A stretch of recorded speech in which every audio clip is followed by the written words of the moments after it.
자, 이번 시간은 그 행정법의 효력 중에서 시간적 효력과 관계에 대해서 소급 입법의 문제를 보도록 하겠습니다. 특히 소급 입법의 문제는 시험에서 늘 40점에서 60점 구간 문제 뿐만 아니라 바로 이제 70점에서 90점 구간 문제로도 응용 문제로서도 좀 더 어렵게 낼 수도 있습니다. 특히 판례 입장이 중요하죠. 요거하고 그 다음에 여러분들 시간적 효력에 관한 특수 문제가 시험에서 잘 출제되고 있어서 이쪽 부분만 나오고 그 나머지 부분은 여러분들이 좀 읽어주시기 바랍니다. 그동안 이제 그 기초 이론에서 개념 정의를 했고 체계를 파악했기 때문에 지금은 이제 우리가 논점 위주로 쟁점 위주로 테마별로 시험에서 매번 출제되는 그 부분 그 다음에 70점에서 90점 구간 그 응용 문제를 보도록 하죠.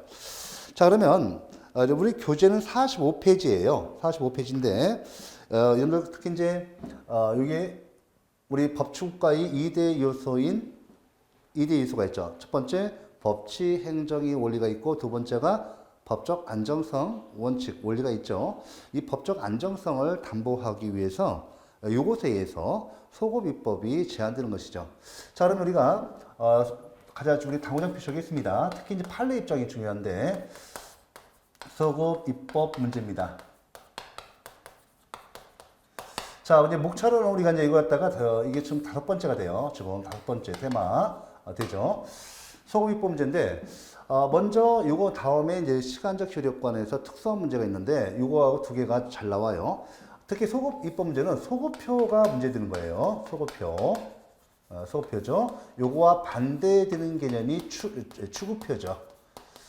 자, 우리 행정법에 보면 여러분들 어떻게 돼요? 간단히 보면 자, 교도소 내에서는 그죠? 교도소 내에서는 행정법이 적용됩니다. 그렇죠? 그다음에 여러분들 그다음에 교도소 외 지역에서는 형법과 형사소송법에 의해서 규율돼요.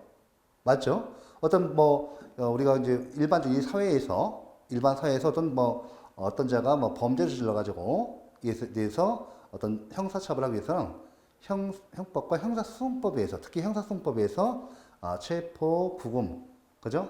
체포 구금하고 그 다음에 경찰 수사를 통해서 그 다음에 공소제기 그 다음에 재판 형사재판 공판 단계를 거쳐서 처벌합니다. 그러고 나서 형이 확정되면 바로 교도소로 오죠. 이 교도소로 오면 이때 어떻게 돼요? 이 행정법이 적용되는 거예요. 행정법에 의해서 적용되고요. 자, 우리가 죄수가 교도소를 탈출했다. 자, 교도소에서 탈출하게 되면 이때 행정법에 의해서 72시간 내에 추적할 수가 있어요. 우리 교도관들이 쫓아갑니다. 쫓아가죠? 예, 추적해요.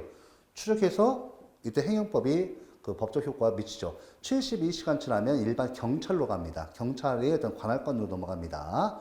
그래서 이건 추구표고 이와 반대되는 것이 자, 거꾸로 거슬러서 짜죠. 거꾸로 이렇게 거슬러서 이르는 효력.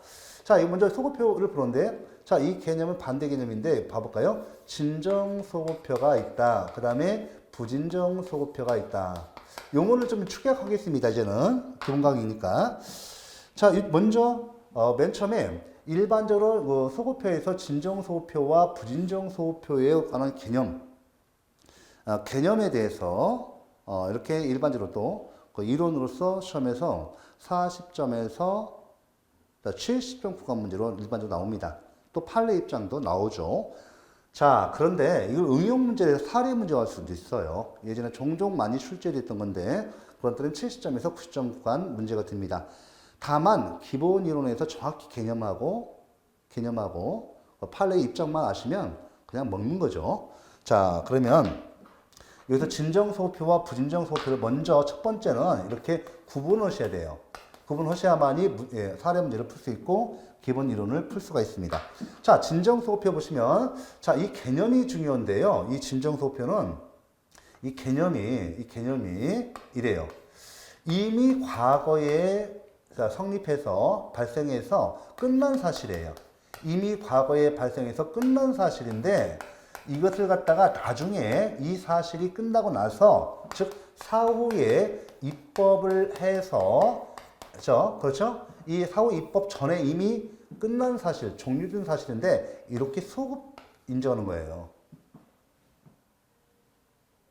예를 들면 이것이 2018년 뭐 예를 들면 1월 1일이다. 뭐 5월 5일이다. 이렇게 돼 있어요. 이 끝나는 사실이에요. 그런데 2019년 1월 1일 날, 그죠? 18년 5월 5일 날 발생했는데 19년 1월 1일 날 법을 만들어서 이렇게 소급 적용한 거죠. 이게 진정 소급표예요. 그렇다고 한다면 부진정 소급표를 보면 이래요. 이미 과거에 발생했지만 자, 이것이 사후 입법 시에도 계속되는 사실이에요.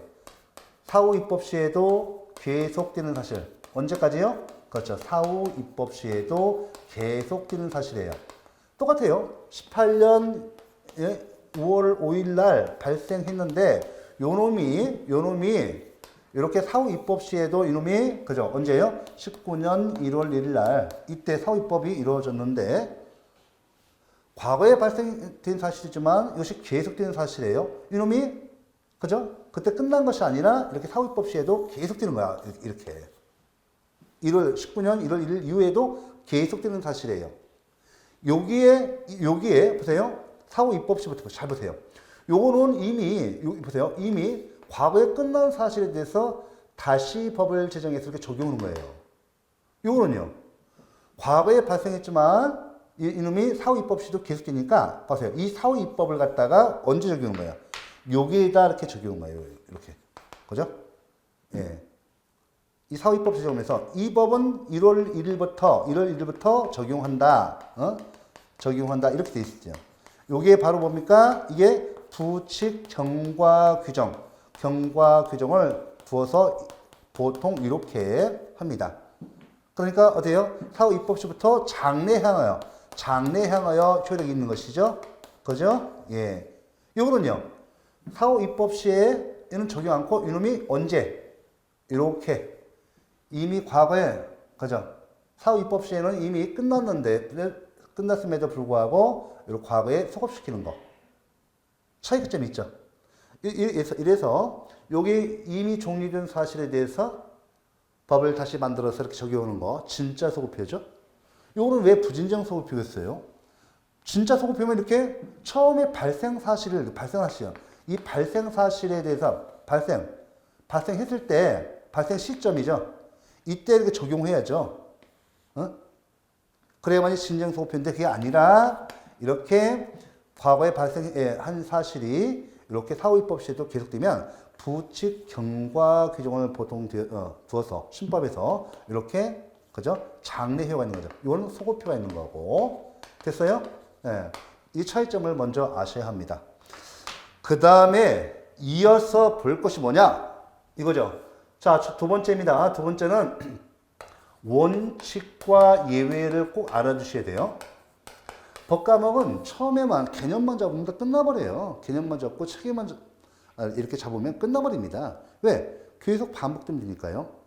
처음에 저희들이 지금 우리 교재에서지만 이렇게 내용 정리 단계로 바로 가버리죠. 하지만 우리 법과목은 전공 과목이죠. 행정학과 마찬가지로 전공 과목이어서 처음에 낯설 뿐이지 한 번만 딱 기초만 돌리고 용어만 딱 익히면 끝나버립니다. 자, 원칙적으로요. 진정소급표는 원칙적으로 쓴다고요? 금지되죠. 왜요? 법적 안정성을 위해서, 신뢰 보호를 위해서, 기득권 보장을 위해서 다 법적 안정성 원칙으로부터 기반하는 겁니다. 나오는 겁니다. 원칙적으로 금지돼요. 예외적으로 허용됩니다. 그러면 언제 금지되는가 하면 아무래도 우리 국민에게 불리한 경우, 그죠? 불리한 경우 이렇게 진정소급표는 금지된 것이죠. 하지만 우리 국민에게 유리한 경우 어때? 유리한 경우하고 자, 중대한 공익상 이유. 네. 중대한 공익상 이유 때문에 이렇게 소급표가 인정될 수가 있어요. 그러니까 소급표를 인정함으로써 확보하는 이 공익과 자, 이 소급표를 통해서 침해되는 우리 사익이 경미할 때는 이렇게 소급표를 인정할 수 있다는 것이죠. 여러분들 꼭 아셔야 돼요. 이때 요즘에 시험 잘 나오는 것은 이 예외적인 현상이 잘 나오겠죠. 이때요. 예외적으로 진정 소급표를 인정하기 위해서는 반드시 이렇게 유리하게 변경되었다 하더라도 반드시 부칙 경과 규정을 통해서 소급표 규정이 있어야 돼요. 부칙 경과 규정에 소급표 규정이 있어야 한다. 이게 중요합니다. 요거 있어야 돼요. 이거 시험 잘 나와요. 판례, 사례와 관계지수도 사례와 관계지수 잘 나와요.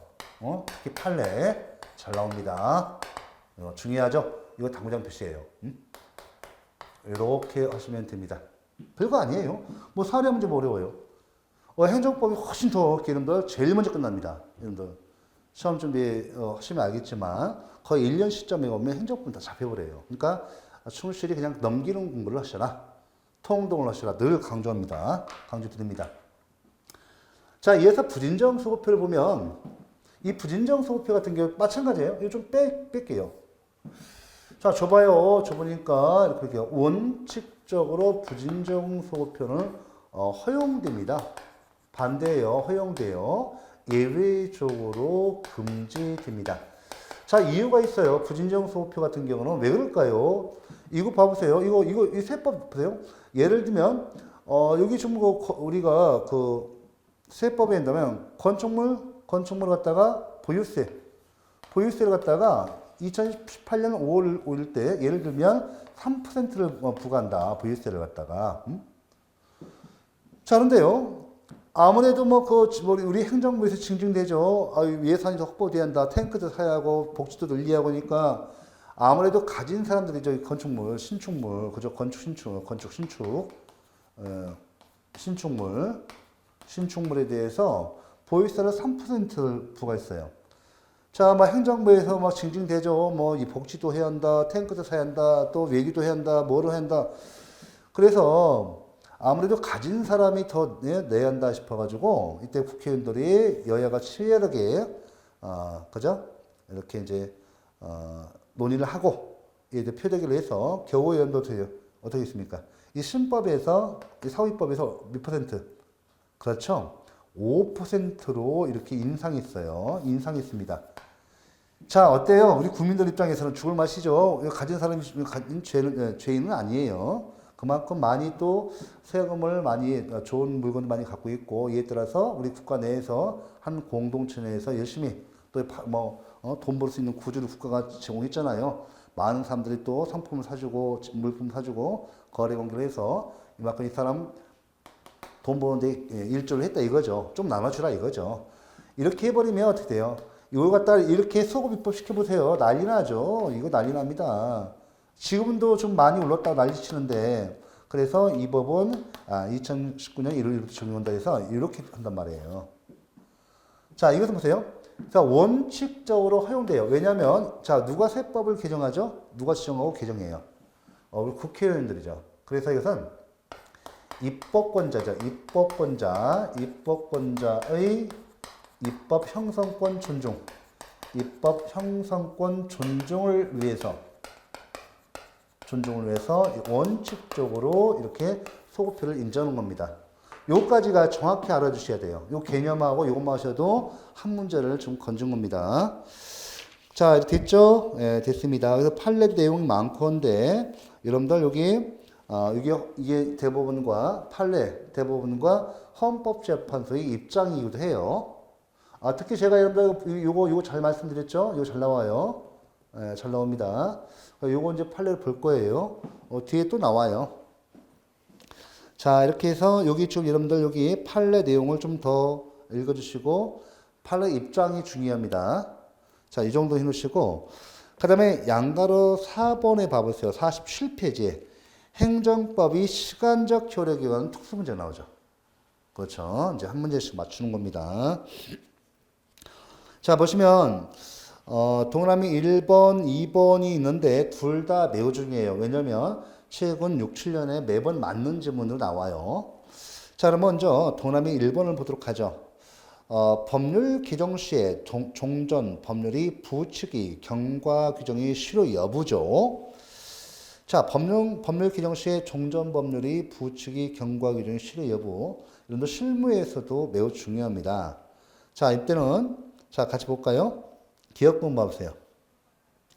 법률이 개정 시에 종전이 법률 부칙이 경과 규정을 개정하거나 삭제하는 명시적인 조치가 없다고 한다면 개정법률에 경과 규정을 두지 않았더라도 부축이 경과 규정이 당연 실효되는 것은 아니다. 이렇게 돼 있어요. 다만 중요합니다. 개정법률이 전문 개정인 경우. 이 전문 개정이 뭔가? 자, 우리 법 개정은 폐지가 아닌 한 개정이 있죠. 폐지하고 개정이 있는데요. 제정, 폐지. 제정, 폐지. 중간에 개정이 있죠. 저기, 네. 제정, 개정, 폐지. 네, 개정입니다. 우리가 이제 전부 개정이 있고 일부 개정이 있어요. 일부 개정은 이렇게 법조문의 일부를 갖다가 이렇게 이제 개정하는 건데 이것은 구법과 신법이 그 동일성이 유지됩니다. 동일성이 유지돼요. 일부 조문만 바꿨으니까요. 개정했으니까. 하지만 전부 개정 같은 경우는 전체 법조문, 구법상의 전체 법조문을 갖다 재배치하고 새로운 요소를 많이 집어넣어요. 그래서 거의 그 구법과 신법의 동일성이 인정되지 않을 정도로 전면 개정을 말합니다. 전부 개정은 전면 개정을 말하는 거예요. 그래서 이때 다만 개정법률이 전문 개정인 경우에는 법률 부칙의 경과 규정도 모두 실효된다. 이거 정의해 볼게요. 자, 이것이 이제 전부 개정이냐 일부 개정에 따라서 구법과 신법에 있어서 구법이 경과 규정, 구법이 부칙의 경과 규정이 어떤 성질을 갖느냐. 이 문제입니다.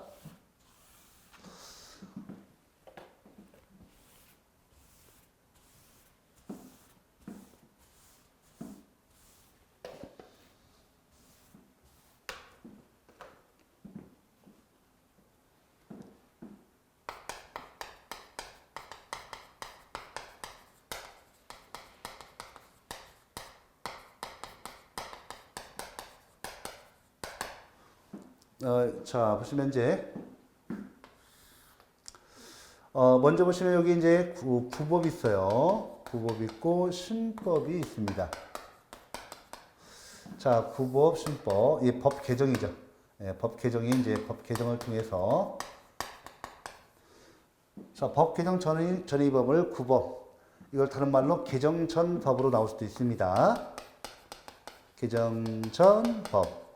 요거는 이제 개정된 법. 이렇게 될 수 있죠?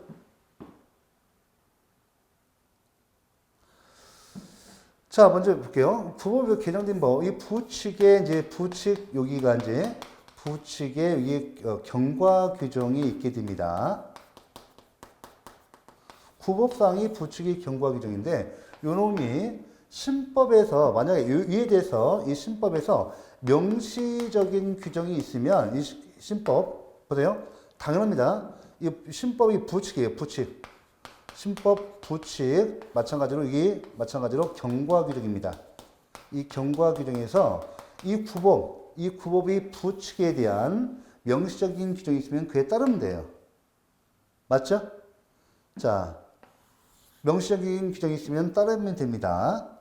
근데, 자, 이 신법이 부칙 규정에서 구법상의 부칙이 경과 규정에 대해서 명시적인 규정이 없을 때는 어떻게 할 것이냐. 요것이 이제, 그죠? 명시적이 없을 때 어떻게 할 것이냐. 자, 이것이 일부 개정인 게 어때요? 일부 개정일 때는. 일부 개정, 전부 개정일 때. 자, 이때 일부 개정일 때 어떻게 돼요? 구법상의 부칙이 경과 규정이 실효돼야 안 돼요. 여기서 만약에 명시적으로 뭐 구법상의 부칙의 경과 규정을 실효시킨다 아니면 어떻게 그 효력을 계속 이 법에서 인정한다 이렇게 하지 않는 명시적 규정이 아닐 때 일부 개정일 때는 이때는 구법상의 부칙의 경과 규정 이거죠. 구법상의 부칙의 경과 규정이 실효된다 안 된다. 실효 안 된다는 거죠. 이거예요. 별거 아니에요. 실효 안 됩니다. 그죠? 예, 만약에 전부 개정할 때는 실효된다는 뜻이에요. 이렇게 보셔야 합니다.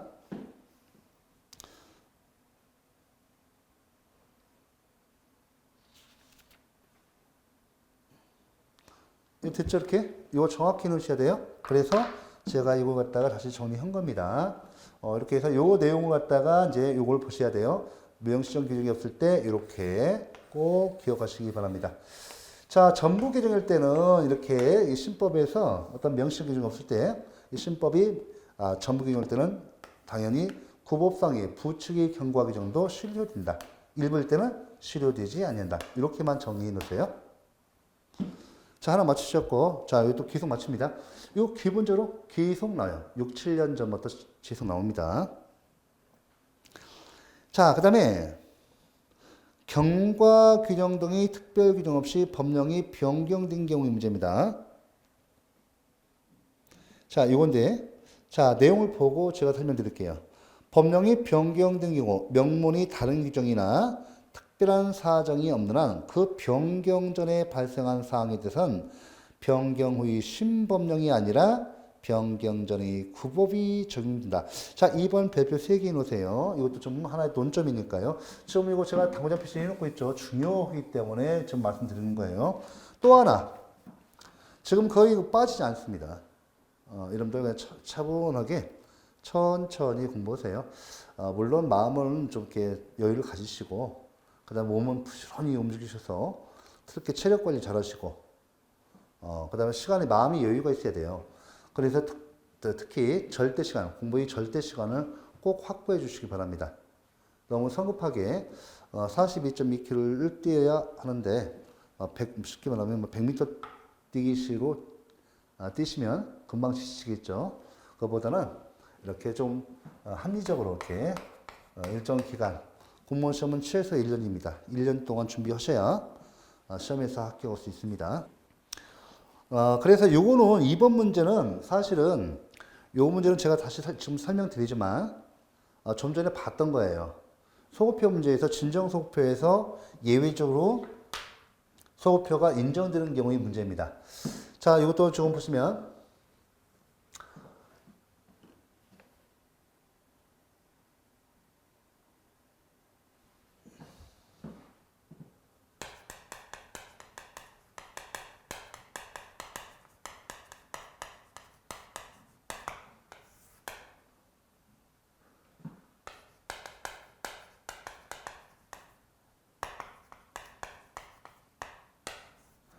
자, 이때 뭐가 있어야 돼요?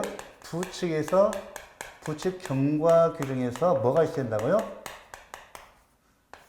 예. 이때 소급표 규정이 있어야 한다. 됐죠? 이 중요해요. 아주 중요합니다. 좀 매우 중요하니까 다시 한번 노력을 해볼게요. 자, 해볼까요? 여기 보시면 여기 구법이 있어요. 신법 있어요. 그럼 그 법이 신법으로 개정되기 전, 그죠? 개정 전 법을 뭐라고 해요? 구법.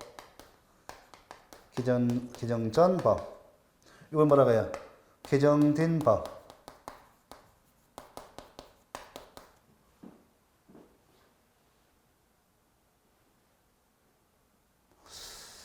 자, 예를 들면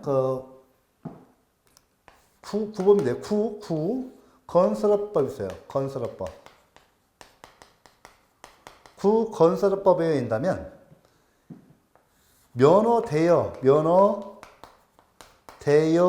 대여가요. 면허 취소 사유로 규정되어 있었습니다. 면허 취소 사유입니다. 이거 이렇게 규정되어 있었어요. 그런데요, 이 개정된 법, 신법에서요, 이 개정된 법에서, 건설법이죠. 신법이죠, 건설법. 요건데, 그대로 볼게요, 그대로. 자, 그죠? 됐죠? 쭉 더 뺄까요? 이렇게까지 해서. 면허 대여 행위,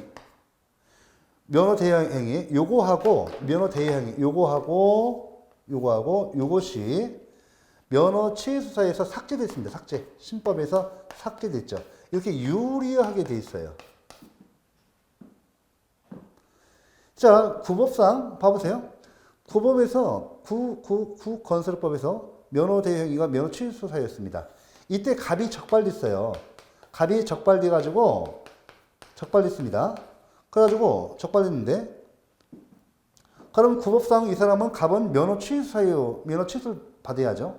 그런데 이 행정청이 이 면허를 취소하기 전에 이 법이 개정됐어요. 어떻게? 이렇게 유리하게 이렇게 개정됐단 말이에요.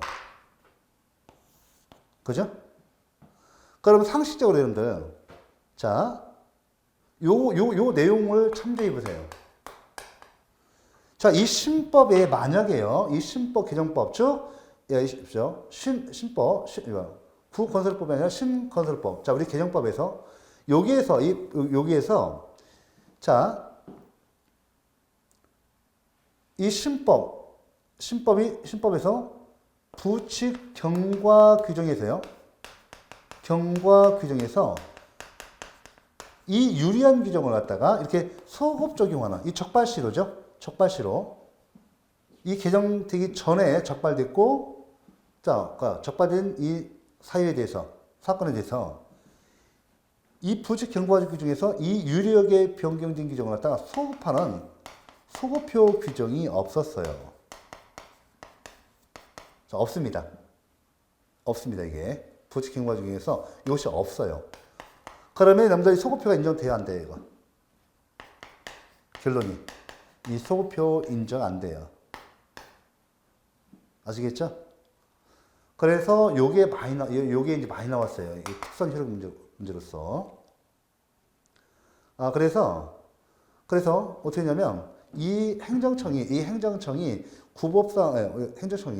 이 갑에 대해서 구법상, 이런 구건설법상 면허 대행이, 면허 취소사로서 이걸 이유로 해서 이 신법 시행 당시에 구법상이 면허 취소 사유를 들어서 면허를 취소했습니다.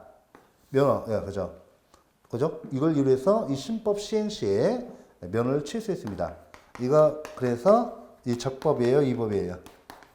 판례가 이건 적법이다라고 봤습니다. 됐죠? 그러니까 구법상 이유. 왜? 이것이 없기 때문에 그렇죠. 이렇게 정리를 하시면 돼요. 판례 어렵지 않습니다. 이런 문제, 이렇게 이제 사례 문제는, 이게 바로 사례 문제 나와요. 제가 말씀드렸잖아요. 사례 문제 나온다고. 이게 사례 문제도 몇 번 나왔어요. 뭐 3번, 4번 나왔어요. 이 내용이. 계속 나옵니다. 그래서 교재가, 그 내용은 이렇게 제가 이제 이렇게 요약해서 한 500페이지 좀 넘어요. 아주 요약해, 엑기스만 해놨습니다. 강의를 들으시고 이렇게 이 내용만 따라오시면 됩니다. 자, 일단 여기 정리하고요. 일단은 제가 이번에 테마 5번째까지 했죠. 소급 입법 문제하고 시간적 효력이 특수 문제 다시 봐봤어요. 2개. 그러면 논점 3개 잡았습니다. 예. 자, 이어서 우리가 이제 여러분들 우리 시험 나올 거. 나머지는 여러분들 쭉 읽어주셔야 돼요. 나머지는 시험 거의 안 나오지만 행정법에 대해서 기본 지식을 넓히기 위해서 꼭 읽어주셔야 돼요. 기본적인 사항이 가장 중요합니다. 그러니까 40점에서 70점 구간이 매우 중요한 문제예요. 자, 그러면 여러분들 어디를 보시는가 하면 나머지 뭐 이렇게 쭉 여러분들 여기 행정상 법률 관계에서 뭐 공법과 사법의 구별, 종류, 특히 여러분들 공법과 사법 관계 꼭 구별 판례 꼭 아셔야 돼요. 단순 암기상이에요. 자, 여러분들 이번에는 저 개인적 공권과 관계돼서 여러분들 60페이지 보셔야 돼요. 60페이지 여러분들 공권 나오죠? 이 공권에서 개인적 공권만 봅니다. 개인적 공권만 볼 거예요. 이렇게 좀 내용 간단히 좀 봐볼고요.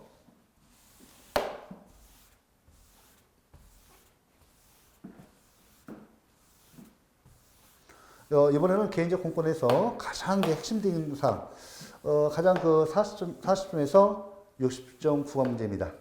이런 거 기본적으로 맞춰주셔야 돼요. 60점은 그냥 주고 가요.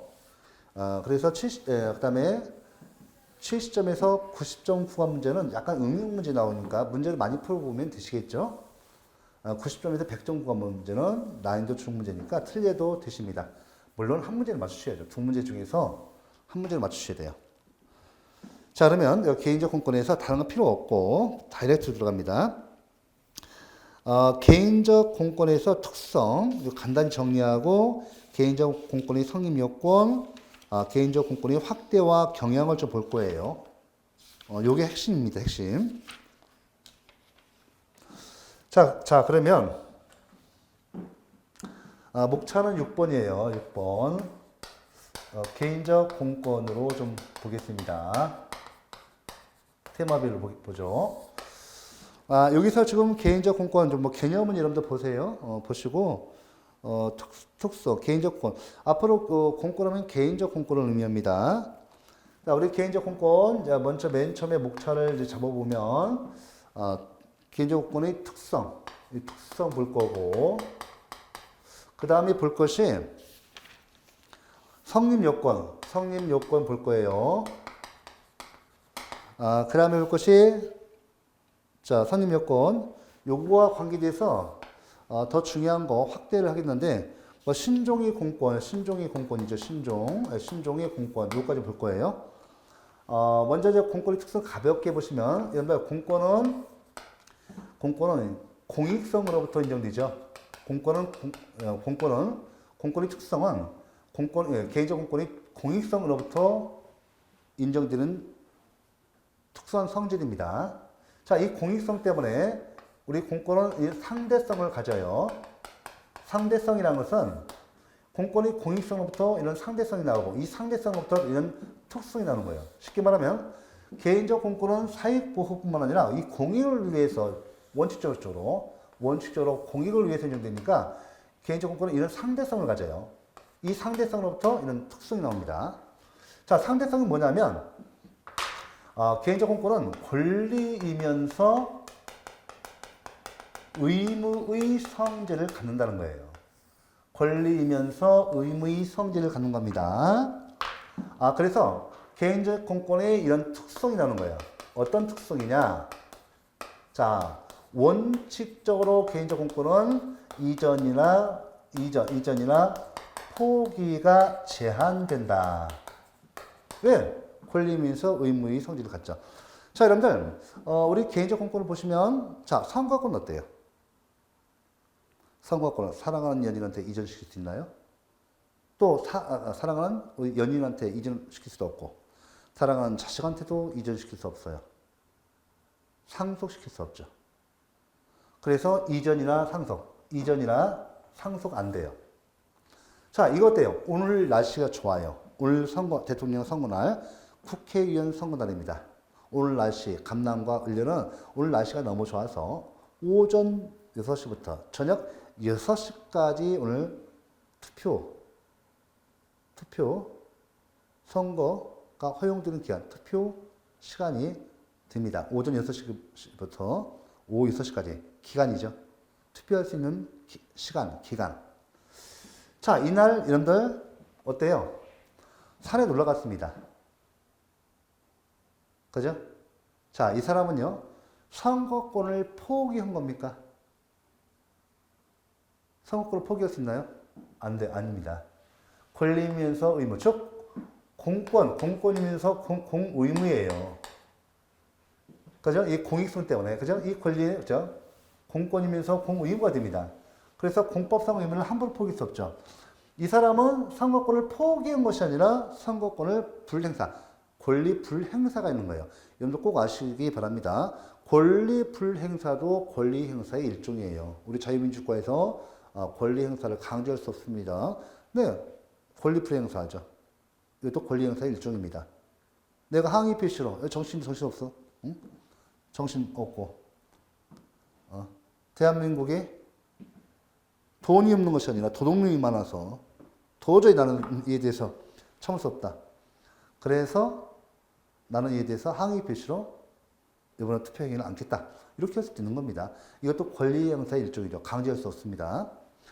그래서 이때는 여러분들 꼭 아실 것이 이것이 원칙적으로 공권은 이전이나 포기 안 돼요. 그러면 오늘 선거 날인데 여러분들 오늘 선거권 공권이에요.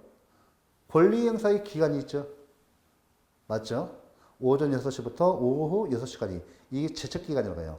소멸시효 제척기간 배우셨죠? 이 제척기간, 소멸시효도 제척기간도 권리를 소멸시키는, 권리의 효력을 소멸시키는 소멸사유입니다. 그래서 오늘 오늘 오전 6시부터 오후 6시까지 내가 감남 권리는 산에 놀러 갔습니다.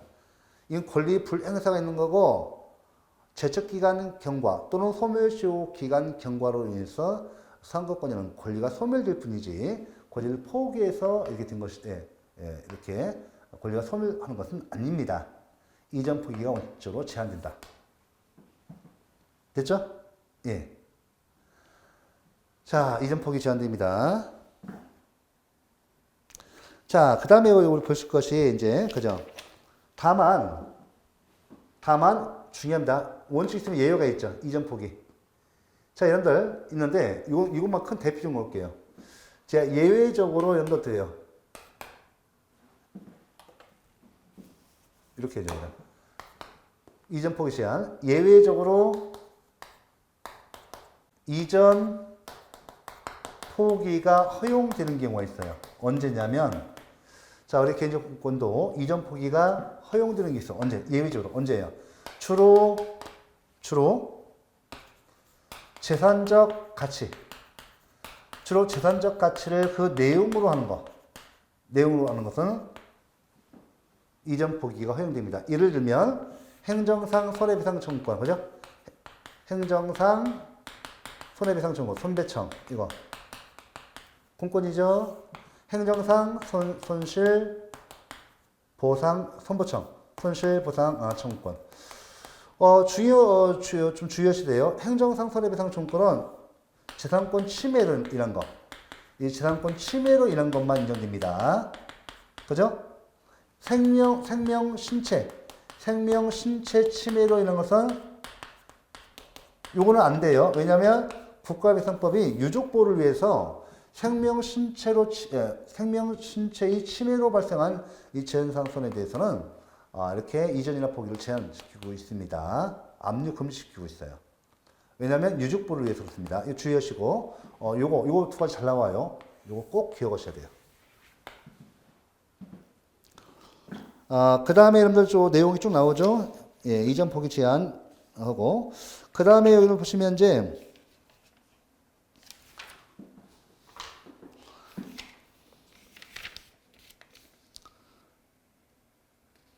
그 다음에 여러분들 꼭 아실 것이 대리대행. 여러분들, 대리대행도 제한돼요. 대리대행. 같은 말이에요. 대행 제한됩니다. 자, 왜 그래요? 여러분들, 선거권, 대리대행 안 되죠? 대리대행 안 됩니다. 아들아, 사랑하더라. 아빠 대신에 네가 하고 와. 안 됩니다. 대리대행 시키면 안 돼요. 안 돼요. 아빠 대리인, 누구누구 이렇게 안 돼요. 대리대행 제한됩니다. 원칙적으로. 요거 있고, 그 다음에 시효제도의 특성, 보호의 특성이 있어요. 여러분들, 시효제도의 특성. 특성이 원칙적으로 요거 기억하시고, 두 개를 잘 기억하시기 바랍니다. 그 다음에 이 특성에서, 요거 보시면 시효제도, 공법상 금전채권의 소멸시효는 원칙적으로 5년입니다. 5년이고, 사법성 금전채권의 소멸시효는 10년이에요. 자, 이렇게 놓고, 또 보호의 특성. 자, 여러분들 위법한 행정작용을 통해서 손해가 발생하면 국가배상청구권, 행정상 손해배상청구권이 하죠. 또 적법한 공행정작용을 통해서 발생한 재산상 손해에 대해서는 손실보상으로 갑니다. 이렇게 해서 일단 여기 시효제 특성, 그 다음에 나머지 원칙 이 두 가지가 중요해요. 이 두 가지만 시험에서 잘 나오기 때문에 제가 이 두 가지만 예를 쓰겠습니다. 나머지 부분은 뒤에 또 다 반복되는 겁니다. 그래서 우리가 특히 여러분들 여기 이전에 대한 포기 제한, 대행위 제한 꼭 기억하시기 바랍니다. 그 다음에 요거 예외 있죠? 이거 이전 포기 제한에서 이거 예외 요것도 중요합니다. 그래서 중요한 건 요것만 해놓으시기 바랍니다. 요거 두 가지하고 요것만 기억하시면 돼요. 이렇게 간략히 정리하고 나머지 부분은 이렇게 여기 요것만 쓸까요?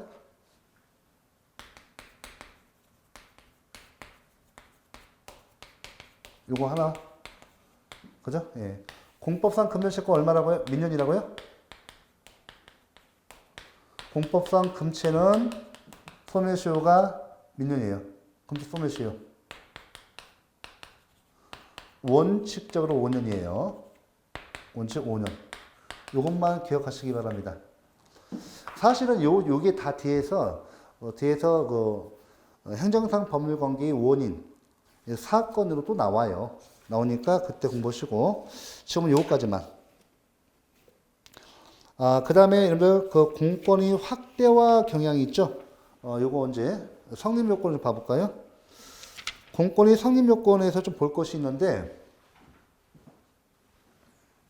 자, 이거 다 쓰셨죠? 공권위 성립 요건에서는 빌로규스의 공권 성립이 3요소로 하고요. 여기서 오늘날 공권 성립이 2요소론으로 이렇게 변질됐다는 것을 아셔야 합니다. 이것만 시험 나와요. 그래서 공권 성립이 성립 요건에서 빌로규스죠. 자, 공권 성립이 요건 3요소론. 공권 성립이 3요소론. 자, 먼저 여러분들 이 근거 법률이 있어요. 근거 법률이 있습니다. 자, 근거 법률이에요. 첫 번째 공권 성립을 하면 근거 법률이 강행법규에 돼요. 강행법규에 하고, 그래서 여러분들 강행법규면 행정청이 행위를 뭐로 만드는 거예요? 기속행위. 기속행위를 만듭니다. 그래서 이 기속행위에서 행정청은 이런 행위 의무가 주어지는 겁니다. 중요합니다. 행위 의무가 주어지는 거예요. 강행법규성이 있어야 한다. 그죠? 그래서 행위 의무가 주어져야 한다. 두 번째 봐볼까요? 두 번째 봐볼게요. 두 번째. 자, 두 번째 근거 법률이 공익보호뿐만 아니라 사익도 보호하고 있는 성질이 있어야 한다. 공익보호뿐만 아니라 사익보호, 개인의 이익도 보호하고 있어야 한다. 세 번째가 이거죠. 그렇죠. 자, 세 번째가 뭐겠어요? 여기 보시면 의사력 또는 법상의 힘이 존재죠. 의사력 또는 법상의 힘 존재. 이 힘 존재. 이 세 번째 요건. 자, 듣는데요. 의사력 또는 법상의 힘 존재. 쉽게 말하면 근거 법률이에요. 아무리 개인의 이익을, 공익뿐만 아니라 개인의 이익을 인정하고 있고, 이에 따라서 행정청에 이렇게 개인의 이익을 인정하니까 우리 개인들이 행정기관에게 야, 근거 법률이 나한테 이런 이익을 인정하니까 나한테 이런 행위를 해줘. 이런 행위를 해줘. 이런 행위를 통해서, 즉 나의 이익 실현을 해주는 이런 행위를 갖다 나한테 해달라. 행위 의무가 있으니까 해달라. 이렇게 했음에도 불구하고, 청구했음에도 불구하고요. 행정기관에게 청구했음에도 불구하고 안 해주면 못할 거예요. 안 해주면. 결국은, 그렇죠. 이 근거 법률이 그럼 어떻게 돼요? 의사력 또는 법상의 힘 문제. 이게 바로 행정소송을 통해서 구제를 해주는, 행정소송을 통해서 구제를 해주는 소구 가능성이 있어야 돼요. 중요하죠? 결국 행정기관이 안 해주면 내 사법기관, 법원에 내가 행정소송을 제기해서 야, 얘 법 위반이야. 안 해주는 거.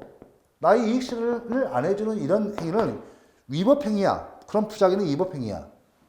그러니 나한테 이런 행위를 해주도록 행정청의 부작위가 위법함을 확인 판결, 또 의무 이행 심판 통해서 처분 제기를 통해서 실현시켜주는 것. 이것이 의사력 또는 법상의 힘이 존재 소구 가능성입니다. 그런데 이것은 여러분들 꼭 아실 것이 독일에서 2차 대전 이전 무슨 국가죠? 근대 국가 이전이죠. 근대 국가에서는 행정소송상의 열기주의, 그죠? 행정소송상의 사항의 뭐예요? 열기주의. 이때는요, 이게 굉장히 중요했어요. 이때는 이것이 매우 중요했죠. 왜? 행정소송상의 열기주의를 취하면요, 행정소송법에 10가지면 10가지, 7가지면 7가지 위법한 행정작용 통해서 우리 국민들이 권익이 침해하는 7가지 사항 또는 10가지 사항, 이것이 행정소송법에 규정되어 있어야만이 행정소송을 통해서 구제를 해준단 말이에요. 이때는 이것이 굉장히 중요했어요. 아시겠죠? 행정소송법에 이것이 아무리 인정된다 하더라도요. 행정청이 안 해줘요. 내가 어떤 이익 실현을 청구했다, 신청했다, 안 해줘요. 부작위죠. 이에 대해서 행정소송법에서 위법한 행정작용이라고 해서 행정소송 통해서 취소시키고 또 위법임을 확인해서 행정청에게 해주도록 하는 법원의 소구 가능성, 행정소송 가능성이 행정소송법에 이렇게 10가지면 10가지, 7가지면 7가지 정해져 있어야만이 됐어요. 이때는 매우 중요했죠. 이게 의미가 있죠. 의미가 있어요. 그런데 2차 대전 이후에 실질적 법치주의가 실현되면서 뭐예요? 행정소송상이 뭐가 됐어요? 개괄주의가 인정되다 보니까, 즉 실질적 법치주의가 실현되고 재판청권, 이 소구 가능성, 재판청권, 이 소구 가능성이 일반적으로 헌법에 의해 다 인정돼요. 그러다 보니까 행정소송법이 행정소송상의 개괄주의, 이렇게 위법한 행정작용을 통해서 위법한 처분을 통해서 우리 국민들이 권익이 침해되면 이제 몽땅 전부 다 행정소송의 대상으로 해서 구제를 해주니까 당연히 이것이 인정된단 말이에요, 이제는. 그래서 오늘날은 이 두 가지, 그죠? 이 두 가지만. 그래서 오늘날 공권 성립이 이 요소론, 공권 성립이 이 요소론이 으로 이렇게 변화되어 있다. 왜? 오늘날 보세요. 오늘날 공권 성립이 이 요소론으로 변화했다. 즉, 요거 의사력 또는 법상의 힘, 소관성, 오늘날 그 독자적 의의를 상실했다고 평가되고 있습니다. 의의 상실. 말씀드렸어요. 2차 대전 이후에 실질적 법치주의가 실현됨으로써 재판청권이 청구권적 기본권으로서 일반적으로 헌법에 의해서 다 인정됩니다. 그래서 이것은 너무나 당연히 인정되기 때문에 그것이 오늘날 그 독자적 의의를 상실해서 오늘날 공권 성립이 이 요소는 뭐예요? 여기 가행법규성과 사익보성만 있으면 공권으로 인정된다는 것입니다. 됐죠? 땡. 자, 여기 됐죠? 공권 성립이 이 요소는 됐고, 그 다음에 공권의 확대화 경향이 있습니다. 그러면 오늘날 공권 성립에서 공권의 확대화 볼까요? 공권의 확대화는 이 요소론을 갖다가 전제로 해서, 그죠? 어떻게 해요? 봐볼까요? 어떻게? 두 가지 측면에서. 자, 행위 의무의 확대. 행위 의무, 이 측면에서. 오케이? 그 다음에 사익보호성 측면에서 공권의 확대화 경향이 일어나요. 뭐예요? 강행법규성. 행위 의무. 여러분들, 행위 의무는 어디에서 발생하죠, 여러분들? 이거 지울게요, 이제는. 네, 좋습니다. 자, 이거 지울게요. 예, 지울게요. 자, 행위 의무는 뭐냐면, 보세요. 이거는 기속행위에서만 인정되는 거잖아요. 당연히 행위 의무, 법적 의무로서 행위 의무. 행정청이 이익 실현을 해줄 의무예요. 기속행위에서는 당연히 인정됩니다. 자, 재량행위에서는, 이건 당연히 인정 안 되죠. 재량행위에서는요. 인정돼요, 안 돼요? 어? 원칙적으로 행위 의무가 없어요. 없습니다. 원칙적으로 행위 의무 있어, 없어요? 행위 의무 있어, 없어? 원칙적으로 행위 의무 없습니다. 자, 행위 의무 없어요. 행위 의무 없잖아요. 행위 의무가 없다 보니까 개인적 공권이 성립해야 하네요. 공권 성립이 당연히 안 되는 거예요. 아무리 근거법규에서 이렇게 사익보호성이 있다 하더라도 이것이 행위 의무 측면에서 행정청에게 어떤 재량권이 주어졌다고 한다면 원칙적으로 행위 의무가 안 주어지고 공권이 인정되지 않습니다. 성립하지 않습니다. 하지만 예외적으로 이건 기억하셔야죠. 자, 예외적으로 이 재량에서 행위 의무가 주어지는 경우가 있어요. 행위 의무가 주어지는 경우가 있습니다. 즉, 공권이 성립하는 경우가 있다는 것이죠. 이게 중요하죠. 첫 번째, 여러분들, 무하자. 무하자 재량행사 청구권입니다. 신종이 공권으로서 무하자 재량행사 청구권이에요. 요겁니다. 아시겠죠? 무하자 재량행사 청구권. 두 번째 자, 여러분들 재량권의 영으로 수축. 재량권의 아라비아 숫자예요. 아라비아 숫자 이거 0. 0으로 수축됐을 때 재량권이 0으로의 수축이죠. 무하자 재량행사 청구권 재량권이 0으로 수축입니다.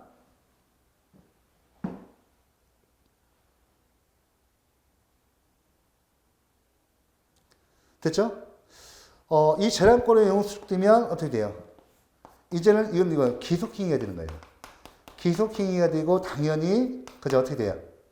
기속행위 되니까 행위 의무가 되는 거죠. 기속행위화됩니다. 그러니까 당연히 행위 의무가 주어지는 거죠. 이때 무하자 재량행사 청구권은요. 무하자 재량행사 청구권은 여기 제가 행위 의무라고 했는데 여기 행위 의무는 예를 들면 이런 경우는 언제냐면 행정 개입 청구권이에요. 행정 개입 청구권. 재량권 이용으로 수축돼서 행정 개입 청구권이라는 특정 행위 청구권. 요거 뭐냐면 요거는 여러분들 행정 개입 청구권은 특정 행위 청구권이에요. 행위 의무로서 특정 행위를 해줄 의무가 있으니까 야, 행정처가 너 나한테 이런 특정 행위를 해줄 의무가 있으니까 특정 행위를 해줘라고 청구하는 특정 행위 청구권을 말한다. 이때 이제 무하자 재량 행사 청구권에 여러분들 보시면 하자가 없는 적법한 재량 행사를 다시 해주면 돼요. 그래서 여기 그 행정 개입 청구권에서 인정되는 의무는 특정 행위를 청구하고 이에 따라서 특정 행위를 해줄 의무, 특정 행위 의무로 그칩니다. 특정 행위 의무입니다. 특정 행위를 통해서 이익 실현을 해줘야 돼요. 하지만 무하자 재량 행사 청구권에서는 이때 행위 의무의 성질이 좀 변질돼요. 변질돼요. 이거 좀 예전에 잘 나왔던 거죠. 변질돼요. 그렇죠?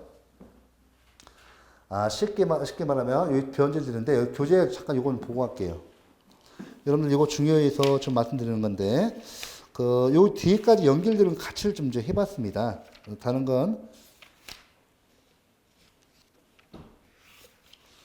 교재를 잠깐 봐볼게요.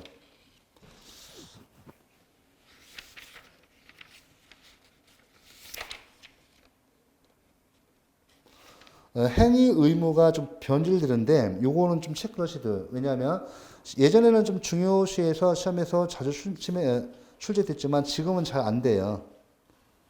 제가 요 교재가 67페이지에 성립 요건에서 그 미음번 나올 거예요. 67페이지 미음번 성립 요건에 강행 법규습 나오거든요. 거기에 이제 세 번째 줄 나와요. 우리가 이제 그 행정 개입 청구권, 행정행위 발급 청구권에서는 특정 행위 의무예요. 이 특정 행위 의무입니다.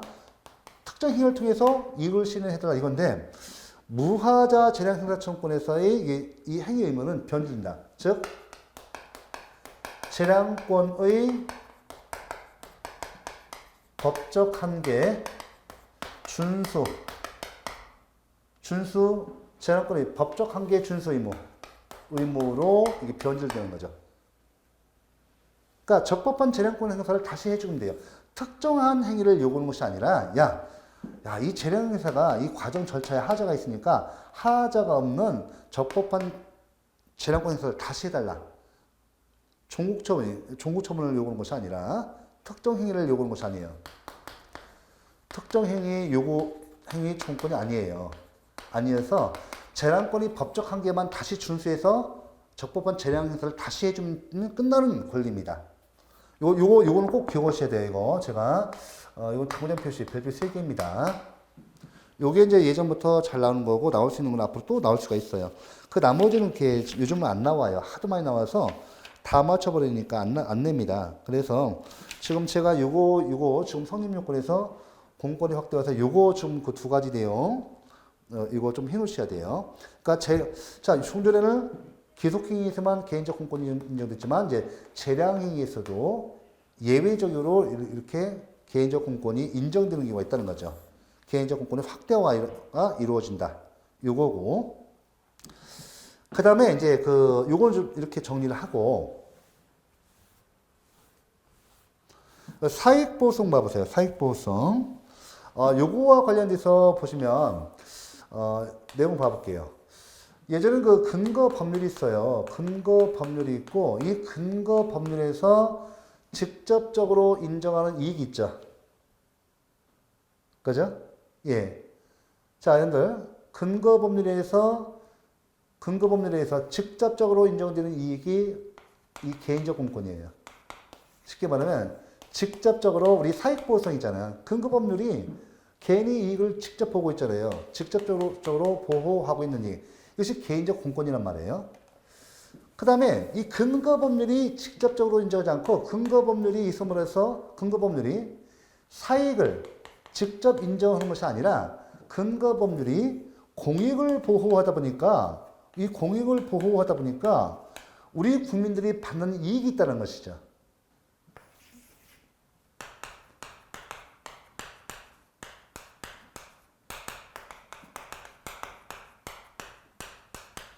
아니, 근거법률이 개인의 이익을 인정하는 것이 아니라 공익보호를 하다 보니까 이 공익보호에서 우리 개인들이 받는 이익이 있다는 거죠, 이렇게. 이 즉, 간접적 이익이에요, 간접적 이익. 그죠? 네, 직접적 인정이고. 개인의 이익을 갖다 직접 인정하느냐, 간접적 인정하느냐. 자, 그래서 사실상 이익이라고. 이걸 뭐라고 합니까? 이걸 뭐라고 해요? 법률상 이익이라죠. 근거법률이 직접 인정하니까 법률상 이익이 되죠. 예전에는 개인적 공권은 이렇게 조금만 했어요. 조금만 인정됐어요. 그 다음에 나머지 반사적 이익이죠. 그럼 우리가 개인적 공권과 반사적 이익을 구별하는 실익이 뭐냐? 요거 침해되면 행정소송을 통해서 구제를 해줘요. 큰 실익. 그죠? 구제를 해줘요, 구제. 요거 침해되면. 행정소송을 통해서 구제를 안 해준단 말이에요. 반사적 이익, 사실상 이익 침해되면. 그래서, 오늘날 보세요. 오늘날 민주국가에서는, 근대국가 이후에, 현대국가에서는, 현대국가에서는 국민들이 권리 주체성이 강조돼요. 권리 주체성. 그죠? 그래서, 종래 반사적 이익으로 인정됐던 거, 사실상 이익으로 인정하고 있지만, 이것이 더 이상 사실상 이익, 반사적 이익으로 방치해서는 안 되고요. 그렇다고 해서 개인적 공권으로까지 성숙이 안 된 이익이 있단 말이에요. 비금친 부분, 이거. 이거죠. 요걸 갖다가 비금친 부분이에요, 요걸 갖다가 법 해석을 통해서요. 그죠? 법 해석을 통해서 법에 의하여 보호되는 이익이면 줄여서 법에 의해서 보호되는 이익으로 인정될 수 있다면, 즉 보호 이익으로 인정될 수 있다는, 다시 한번 법 해석을 통해서 법에 의해서 보호되는 이익으로 인정할 수 있다면 이것도 오늘날 뭐다? 법률상 이익이다. 그래서 개인적 공권 플러스 이 뭐예요? 보호이익. 이 보호이익이죠, 이거. 보호이익. 그래서 이제 이 법률상 이익은 이렇게 같이 공권과 법에 의해서 보호되는 이익. 어때요? 공권이 확대화됐죠, 이렇게. 그죠? 이것도 법률상 이익으로서 법률상 이익이 된다. 즉, 개인적 공권이 된다는 거예요. 법률상 이익은 이렇게 개인적 공권뿐만 아니라 법에 의해서 보호되는 이익도 법률상 이익으로서 공권으로 인정될 수 있다. 자, 이때 중요한 것은 이 법에 의해서 보호되는 이익이에요. 법 해석을 통해서 하는 건데, 이때 법은 뭐예요? 헌법, 법률, 이건 가장 중요하죠, 법률. 이거 말고도, 이건 직접적인 법률이고, 헌법, 이거, 명령, 또 뭐가 있어? 조례, 규칙, 또 관습법, 판례법, 조립, 이것 등에 의해서 이것 등에 다 해석했죠. 이것 등에 의해서 법에 의해서 보여주는 이익으로 인정될 수 있다 한다면 어떻게 돼요? 이제는 공권으로 인정한다는 겁니다. 그래서 지금 현재는 우리 판례를 기준으로 중요하죠. 판례한다면요. 판례한다면 현재 법에 의해서 보여주는 이익, 이익을 인정하는 판례는 중요합니다. 판례는 여러분들 당연합니다만 법률뿐만 아니라 헌법상 기본권으로부터도 이 법에 의해서 보여주는 이익, 보호 이익을 인정하고 있다. 이게 중요해요. 됐죠? 요거까지. 그러면 요거 간단히 정리해 볼게요. 요거 교재를 정리합니다. 이거 잘 나옵니다. 그래서 요거는 이제 여러분들 여기 62페이지 개인적 공권의 성립 요건 됐죠? 그 다음에 여기 공권의 성립 3요소 동그라미 2번 개인적 공권이 발생한 거 말씀드렸어요. 개인적 공권이 발생한 거 다 말씀드렸어요. 이거 중요합니다. 상문법, 불문법 다 들어가요. 그 다음에 오늘 공권의 확대와 경영에서 63페이지 등장 배경, 구체적인 예, 행위 의무의 확대, 사익 보호성의 확대 말씀드렸죠? 됐고 여러분들 64페이지에 보호규범 이론이 나와요. 이것도 학설인데 보호규범 이론이죠. 그래서 여러분들 여기 의, 학설, 판례 입장, 헌법의 기본권 및 기본 원리로부터의 공권이 도출 나오죠. 그래서 양가로 2번 의, 양가로 1번 의, 양가로 2번 판례 나오죠. 구체적 공권을 인정한 경우, 헌법상의 기본권으로부터 구체적 공권을 인정한 경우, 자, 접경권, 니은번 알 권리, 사회단체 등록권 기억하시고, 동그라미 2번 구체적 공권성을 부정한 경우, 환경권, 그죠? 꼭 기억하셔야 돼요. 구체적 공권성을 부정한 경우, 환경권은 추상적 권리를 인정합니다. 개인적 공권이 되려면 구체적 권리에 돼요. 여기까지 해놓으시고, 65페이지에서 이제 무하자 진행사 청구권하고요. 여기 그 다음에 행정 개입 청구권. 요 부분은 여러분들, 자, 요것만 정리하고 끝내겠습니다. 요거는 부분은 여러분들 요즘에 최근에는 시험 안 나오지만 그렇다 하더라도 기본적인 사항만 꼭 해놓으시고 읽어주시기 바랍니다. 특히 이제 여러분들 여기 무하자 재량 행사 청구권이죠. 잠깐 앞에서 개인적 공권의 확대와 경영으로서 신종의 공권으로 말씀드렸습니다. 요거죠. 그 다음에 행정 개입 청구권이 있어요. 몇 가지만 좀 해놓을게요. 여기에서는 이제 무하자 재량 행사 청구권에서는 중요한 것이 뭐냐면, 이건 적극적 권리다. 이거 소극적 권리라면 틀려요. 그리고 그 다음에 이것은 자, 그 다음에 이것은 구체적 권리가 아니에요. 구체적 권리가 아닙니다. 이게 중요해요. 구체적 권리가 아니고 형식적 권리다. 요거 꼭 기억하셔야 돼요. 요것만. 이게 이제 현재 타설이에요. 우리가 현재 타설이에요. 이거 갖다가 절차적 권리다. 라고 보는, 학설이 있는데, 이건 종래 타설입니다. 요까지만. 나머지, 이거 주요 사항이고, 나머지 쭉 읽어주세요. 아까 그 다음에, 이때 이제 무하자 재량 행사 청구권에서 인정되는 행위 의무는 변질된다. 재량권이 법적 한계를 준수할 의무다. 이것만 정리하시면 돼요. 행정 개입 청구권에서는 이것은 적극적 권리입니다. 이거 적극적 권리 맞아요. 적극적 권리고, 그 다음에 여기 종류를 보시면 행정행위 발급 청구권이 있어요. 행정행위 발급 청구권. 책이 나옵니다. 요거는 뭐 이미 다 요건 효과, 우리 공권의 성립 요건 다 보셨으니까요. 요거는 자기 자신에 대해서 대하여 공권력 발동을 해달라는 겁니다. 자신에 대하여 공권력 발동을 해달라 이거고, 그 다음에 여러분들 협의, 좁은 의미 협의 행정 개입 청구권. 요거는 행정 개입 청구권. 이거 다 쓰겠습니다. 처음 보시는 분들은 용어 모르니까요. 그러기 위해선 자기 자신이 아니라 자기 자신 이외의 제3자 타자에 대해서 공권력을 발동해달라 라고 하는 겁니다. 차이가 있죠. 이 정도만 좀 해주시면 돼요. 나머지 내용 좀 읽어주시고요. 시험에 나올 것만 좀 봤습니다. 나머지 내용 좀 읽으시고 이번 시간 약간 길어졌지만 이 정도는 꼭 해놓으셔야 합니다. 자, 이번 시간 수고 많으셨습니다.